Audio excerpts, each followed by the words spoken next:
আমার তো চাটনির মধ্যে সবথেকে প্রিয় হচ্ছে আমের চাটনি।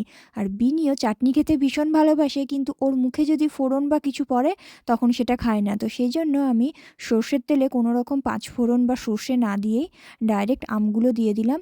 তারপর একটু নুন, হলুদ আর অল্প একটু কাশ্মীরি লঙ্কা দিয়েছি ওই একটু কালার হওয়ার জন্য। আর এইখানে যে আঙুরগুলো দেখতে পাচ্ছ, এইগুলো প্রচণ্ড টক আঙুর। এই আঙুর আমি এনে আর কি করব বুঝতে পারছি না, তাই ভাবলাম আজকে আমের মধ্যেই দিয়ে দিই। কোনোদিন আমি এরকম আঙুর দিয়ে চাটনি করিনি, কিন্তু ফেলে দেওয়ার থেকে তো ভালো কোনো রকমভাবে ইউজ করা বা খেয়ে নেওয়া। তো যাই হোক, এবার এটার মধ্যে জল দিয়ে এটাকে সিদ্ধ হতে দিয়েছি। কিন্তু আমি তো আঙুরগুলো কেটে দিয়েছিলাম না, কিন্তু দেখলাম বেশ ভালো সিদ্ধ হয়ে গেছে, একদম নরম তুলতুলে।